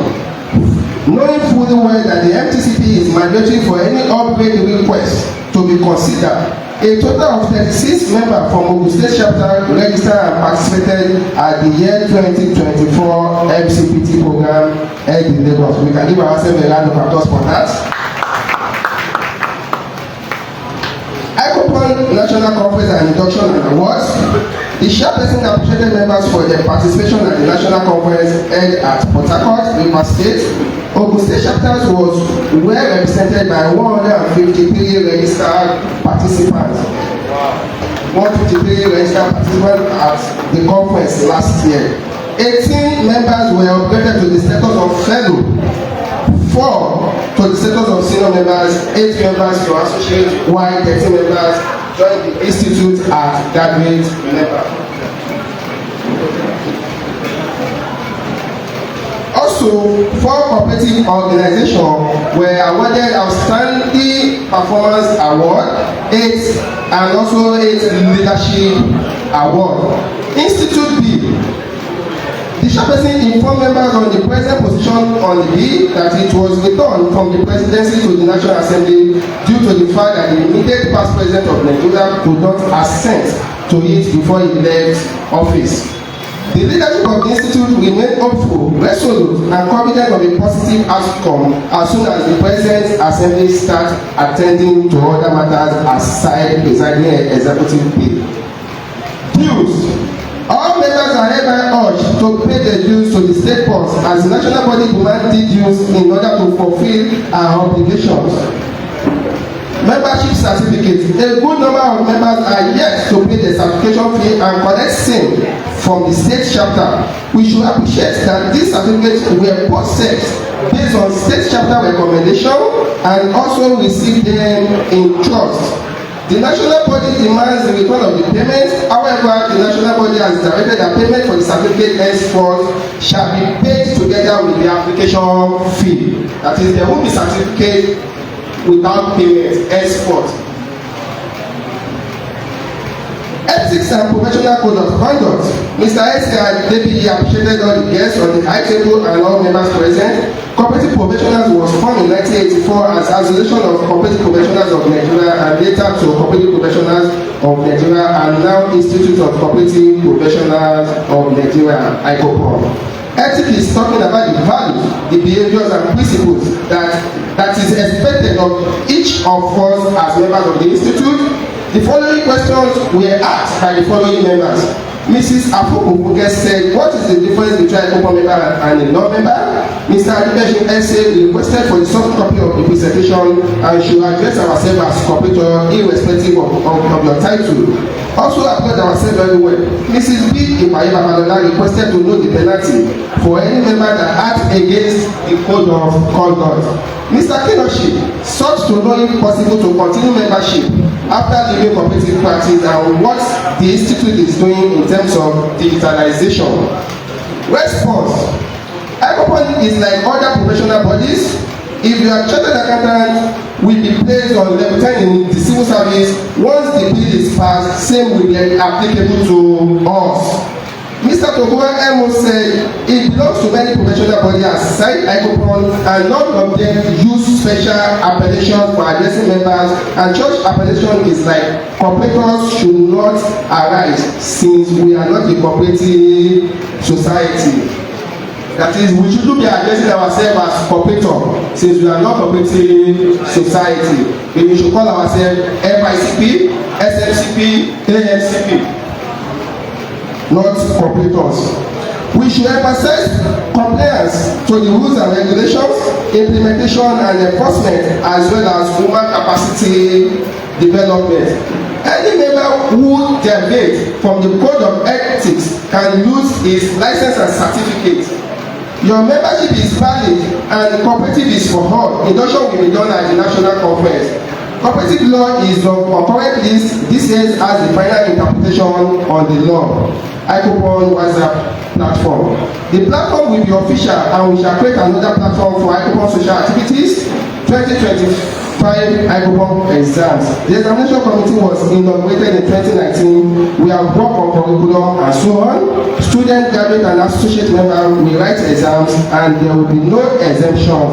While Cooperative College Eleyele Ibadan is the center for Southwest exams. Addressed by the dignitaries, Prince L. A. Oriade FICP. He thanked all guests present for coming. He noted that Icopron can make managers, hospital, ministry and cooperative society or unions to unite together. Icopron should liaise with hospital, ministry and employers of cooperative staff to ensure that staffs are well paid and taken care of adequately to avoid mismanagement of the organization. Chief Mrs. Ajayi Adenike on behalf of Hospital President Alhaji Wasiu Babatunde Olaleye appreciated the organizer for bringing the game to Remo. She welcomed all the dignitaries and appreciated the body for bringing out the good out of us and promoting professionalism. We are moving gradually and appreciated the national president for the work done so far. She advised all to stand upright as professionals, know the laws, why leaders too should stand on the truth at the management level. Icopron should assist in championing the review of salary being paid to the managers by reaching out to the appropriate body. Director of Cooperative Service, welcome all to the 2024 AGM. Ogun State took first position in all programs organized, having been able to attend all workshops within Africa and internationally. Icopron is well recognized despite not being shattered yet. He noted that it is the responsibility of the professional body to teach members on the code of conduct. Ogun State Law 2006 is not an impediment or slowing down the cooperative movement in the state. He advised members to always stand for the law and be conversant with the provision of the law. Leaders in Lemon were also thanked for supporting Icopron. Lastly, he admonished all stakeholders or leaders to stop paying monkey salary. If you don't want monkey to eat your banana, also if our managers or our share. Icopron National Board arrived to witness today. Lot of things have been put after the last change in leadership at the state level. Change will always bring about improvement. Those changes were as a result of change of hand and challenge thrown at the chairman being a lady, and she has delivered so far. As a professional body, then we should address ourselves as FICP, AMCP, not as competitors, and shouldn't bring ourselves down. The institute bill for the second time is at the final stage at the National Assembly and was passed by the ninth Assembly in line with the Assembly rule. Once the sitting president didn't assent the bill before leaving the office, the bill has to be passed by the House of Representatives and Senate. It only needs concurrence of the two houses, but they have been discussing only government bills, not private bills like ours. Our bill is very good and being sponsored by the Senate leader in the Senate. He expressed the hope that before stepping down as national president, the bill will be passed. He urged all to continue to support the leadership at the state and thank all for the support and pray that God will continue to be with us all. Amen. Both of time, Mr. Sulaiman Isaac appreciated God for helping us this far. He thanked all dignitaries and members for their attendance at the occasion. He prayed we all return back to our various destinations safely. Adjournment was made by Mr. Adebeshi AS and seconded by Mr. Daiwo OT. Closing prayer was done by Mr. DPD at exactly 3:08. Thank you very much. The National President noted that we should appreciate our branch secretary very well for all the inclusive minutes he read. When I saw the manuscript, we saw that it was detailed. Thank you very much, our chapter secretary. Mr. Sulaiman Isman, FICP. To break the protocol, the order of the meeting, the SA wants to make. And it's my joy that you help us present one of these awards here before you go. You will agree with me the position of our former director in the state, Olubiyi Shokoya. That is indeed what we have in Icopron Ogun today, talking about membership or the initial takeoff actually gave us that stability. The initial takeoff was when he was in the office as a director. The support, the encouragement, and even the little finance, he helped us to start that reductions, which has helped the chapter to be stable economically and to compare relatively in going to all the programs, so that we now become somebody of the chapter to the record. It's actually in this time. And today, when we thought of giving awards to some other people, in our ESCO, we found it that other awardees or other awards, without recognizing him, it's like we don't recognize the fountain of our, or the source of the river that is flowing today. Sir, with all due respect, we are honored. Kindly help us to present this award to the father as to recognize our Baba, Alhaji Kamorudeen Lawon Shokoya, as the father of Icopron Ogun State Chapter. Thank you, ma'am. Please, can we give another round of applause? On behalf of the Institute of Cooperative Professional of Nigeria, Ogun State Chapter, we are presenting this award to you in recognition of your contribution and your foundational initiation and making this place a reference point. We are presenting to Alhaji Kamorudeen Lawon Shokoya. So to you today, we pray that God will make you to live long so that you can witness more expansion of this institute. And by the time that this institute will become a full-fledged institute, that you will be very well held and sounding, and you will eat the fruit of your labor in good health and with a long life. I represent this award, sir. The national president said, I've committed a fallacy that she didn't want to present this award. So I want you to join. You didn't hear me very well, because she was telling and called me that I said, I'm in the office, I'm just doing some work. Worry me. He brought the letter inviting us to Cooperative meeting then. Cooperative. And he said, and that was how we started. And to the glory of God, after 1 or 2 meetings, we hosted the first national conference here in Ogun State, with him seated at the director.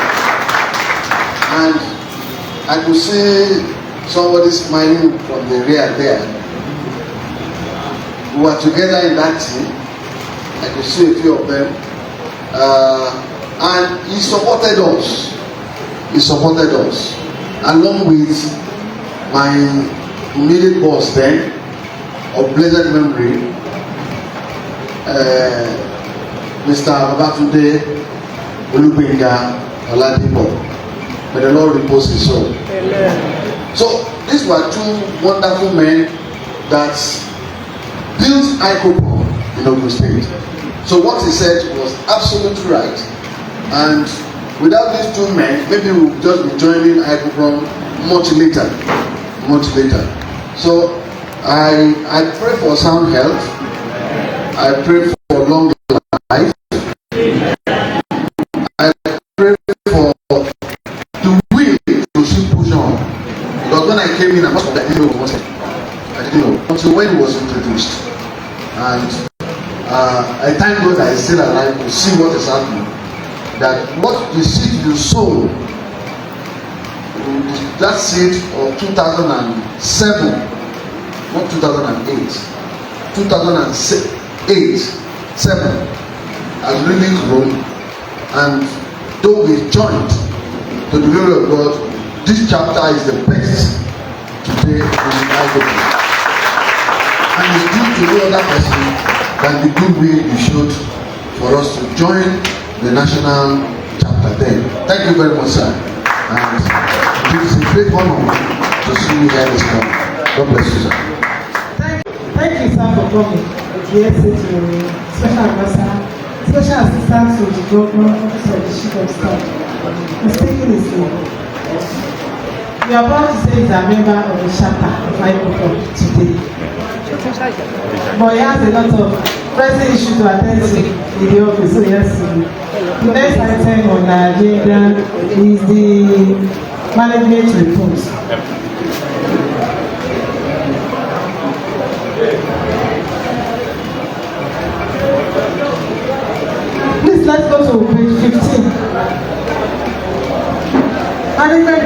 the Ogun State chapter of the Institute of Cooperative Professionals of Nigeria, Icopron, at the annual general meeting and lecture holding at Hospital Building, Asero, Abeokuta, State today. The National President, Institute of Cooperative Professionals of Nigeria, Dr. Olubiyi, FICP. The Special Advisor, Office of the Chief of Staff, Ogun State Government, Mr. Olubiyi, just leaving. The Director of Cooperative Services in absentia, he promised to be here. Although he later told me this morning he will be doing some meeting the head office, that they are to appear at the office of the head of service. Fellows of this noble chapter of the Institute of Cooperative Professionals of Nigeria, we are recognized, and all other our honorary fellows in the house, members of Icopron Ogun chapter, distinguished cooperators here, other distinguished invited guests, gentlemen of the press, ladies and gentlemen. With immense joy in my heart, I welcome you all to this year's annual general meeting and lecture of the Ogun State chapter of Icopron. Today, the 17th day of December 2025. We have the privilege of gathering once again for the annual general meeting of our local chapter. The last edition of this meeting was held on the 18th day of December 2024 at the Shagamu Local Government Authority Hall.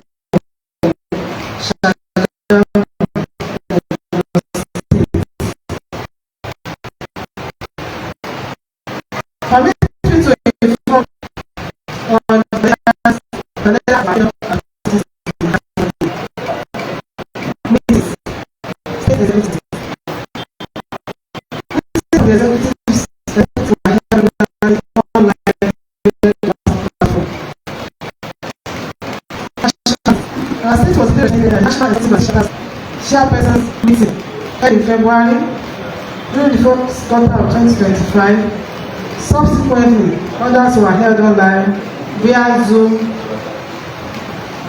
as scheduled throughout the year.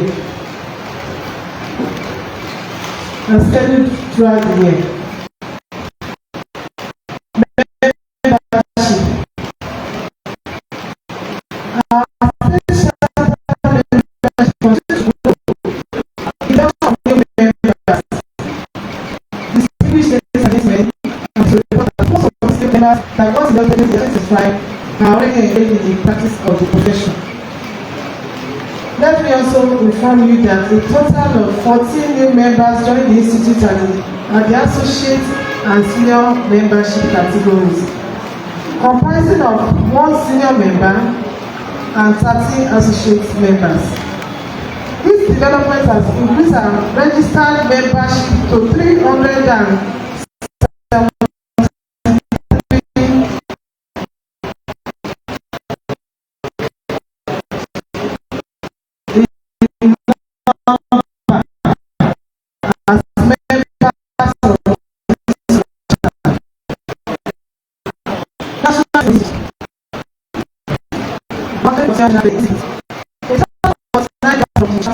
Participated in this program, which was held in Osogbo, between 11th and 12th of July 2025. The program theme, Strengthening Cooperative to Build a Better Nation, underscores the need for participants to buckle up with and get familiar with the current trends in cooperative theories and practice towards achieving a global competitive edge in sectoral service delivery. Icopron National Conference, Induction and Awards. The 9th edition of the National Conference of the Institute took place at Principal Suits and Events Hall, Jonah Jangwe, Rayfield, Jos, Plateau State, from 4th to 8th November 2025.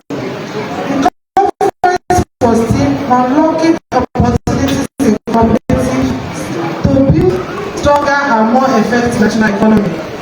We have featured the induction of new members and fellows professional and honorary into the institute, as well as awards for its distinguished members.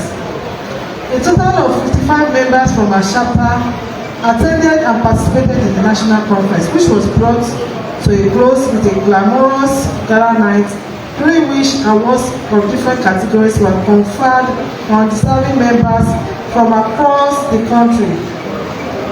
As mentioned earlier, 14 new members joined the institute from our state chapter in the categories of the senior and associate category, where you see the names as listed. We don't want to waste most of our time. Some of them will still get their certificates, so we'll call them when it's time. Membership upgrading. The foreign members got upgraded to the fellow status, having participated in the mandatory continuous professional training program as listed here. Please, I'll still come to that after this address. Don't let me just repeat it, because they are going to have their certificates today here too. Also, in this same token, the following were upgraded to senior membership status, as you have here too. Their certificates are also here, so they will have it in this event.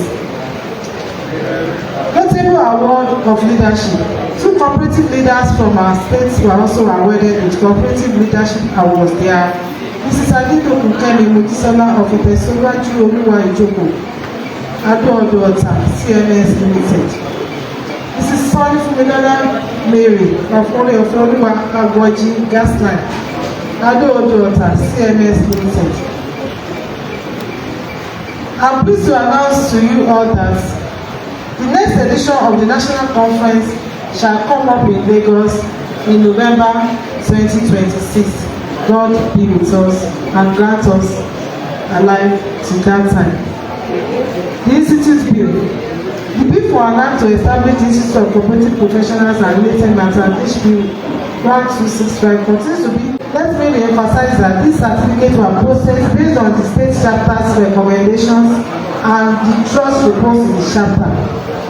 I need to inform you that in view of this lackadaisical attitude of our members involved, the national body has stopped this gesture.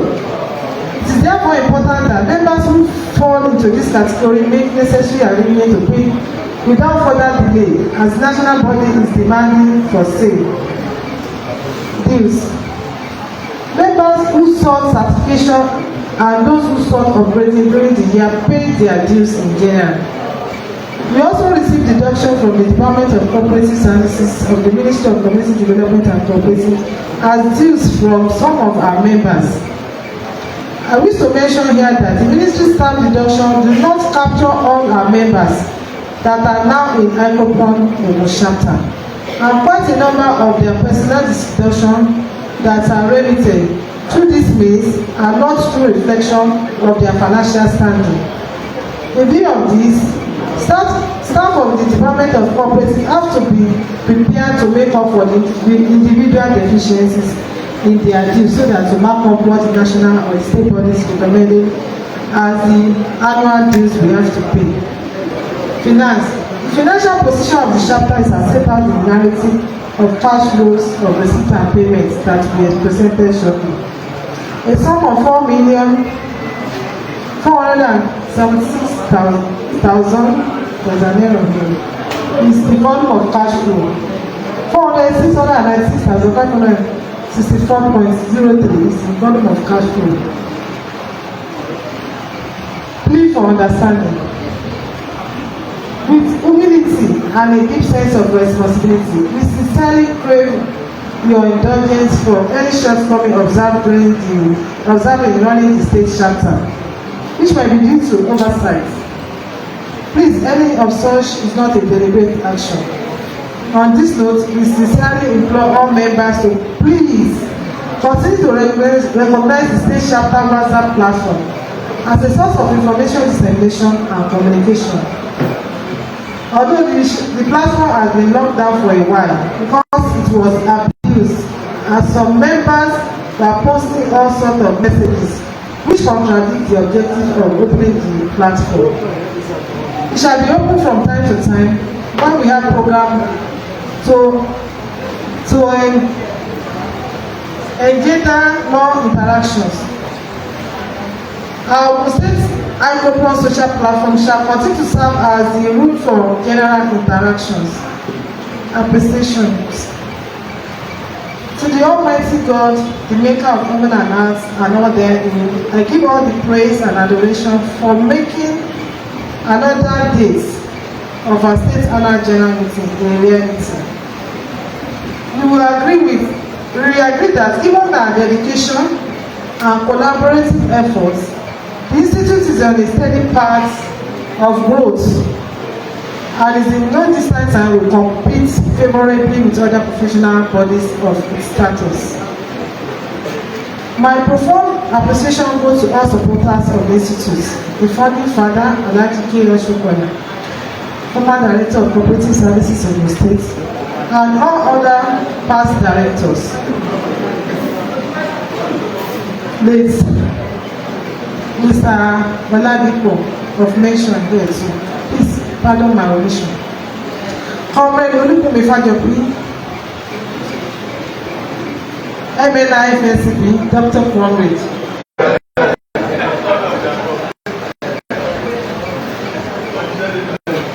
The President Director of Cooperative Services members of the department, I will still chip in here. SOT, Baba, you are recognized. A founding pillar along with other retired members of the Department of Cooperative and of Hospital Limited movement.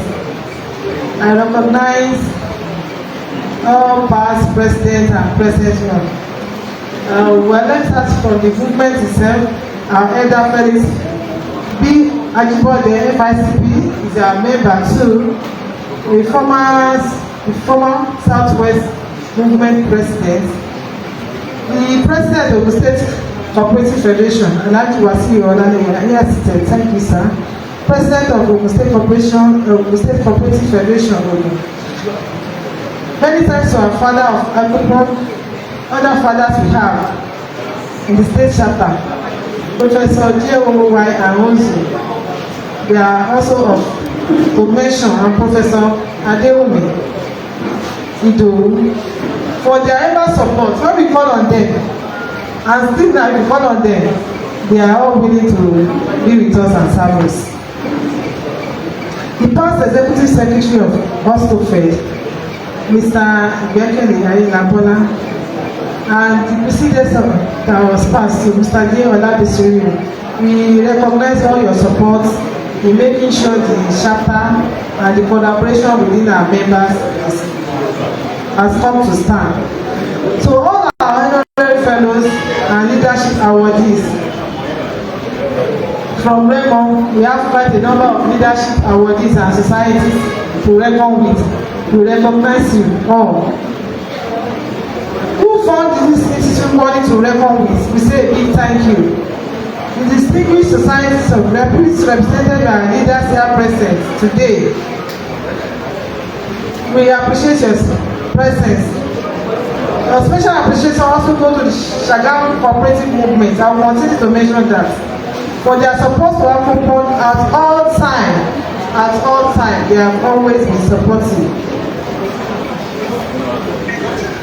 Worthy of note is our daddy, Praise Latif Adewale Oriade, and also other, I want to come to Eba, Alhaji Shakurudi Oyedele, Honorable Princess Nijadu, and I have a site to reckon here to the President, Ogun State Television staff, Abeokuta CMS, for their persistence.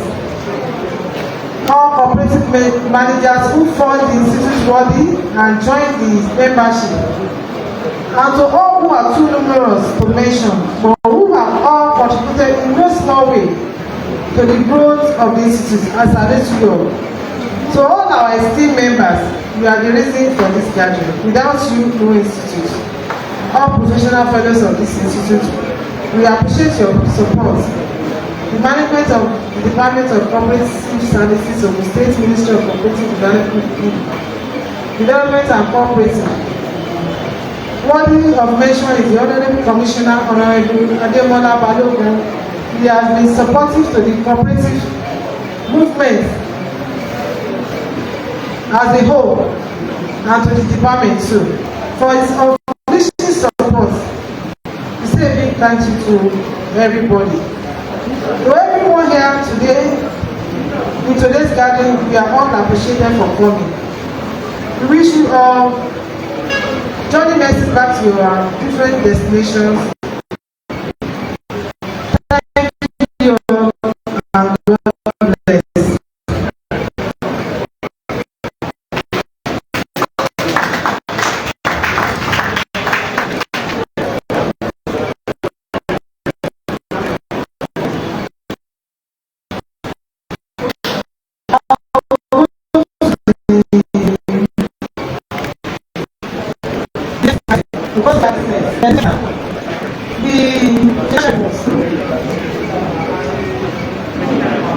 Let's have the financial reports. Or we go to the addresses. Financial reports.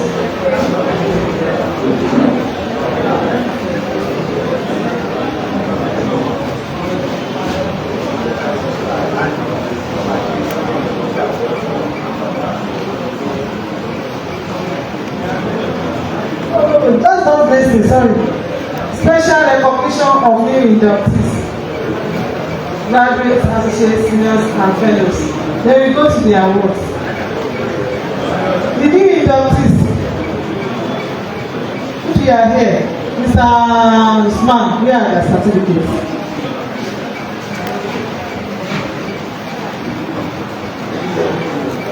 The new inductees for this year. I'm not talking about them. Let me start with the other ones.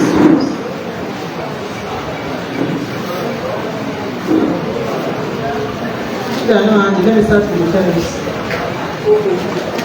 The year 2025 fellows of the plateau. If you are here, we are now opportunity to have the certificates at plateau. Please, you can come forth and have the certificate.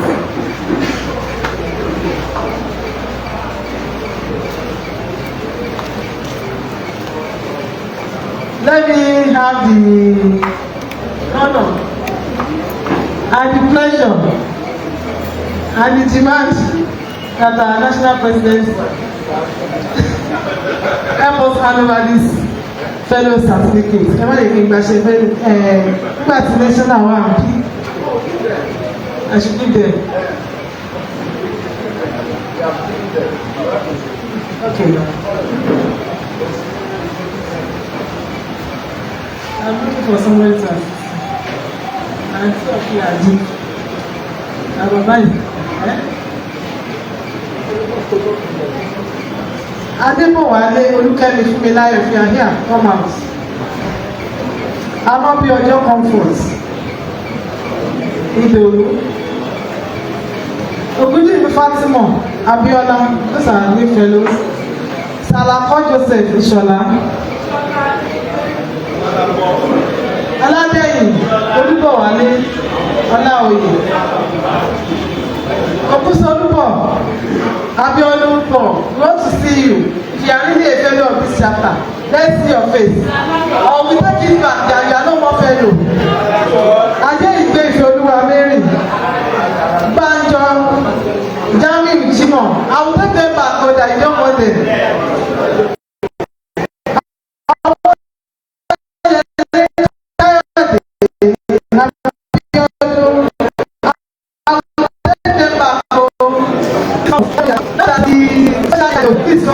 But we are also here in person. I want you Rafi Adekola, Biopu Samuel Adekole.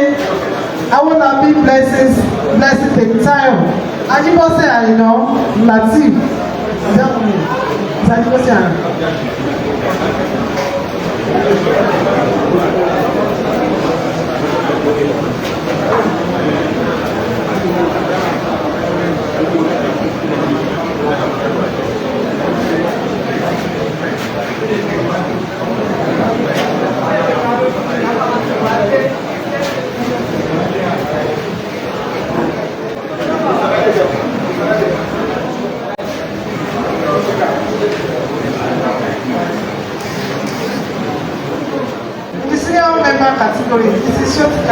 Fọláṣadé Adéọlá Aláìdéyẹ ìgbé ayé.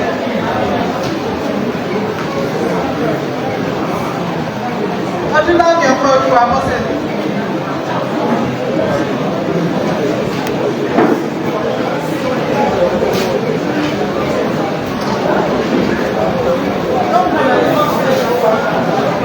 Akíntúndé Ètìkáyà Káyọ̀dé.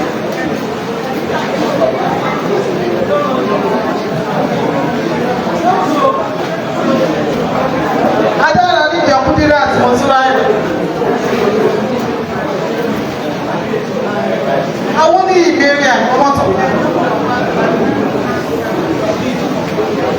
Adébáǹbọ̀ Adéṣayọ̀ ọdún Adámiláre. Adébáǹbọ̀.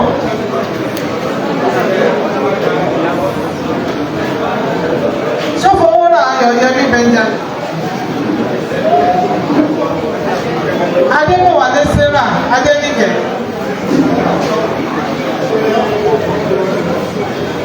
Ẹ̀mọ̀ Olúwa Bọ́sẹ̀dé Ọmọ́wùmí. Ẹ̀mọ̀ Sàlámùdí Ràṣídà Àtúnwáṣe. Obuselas.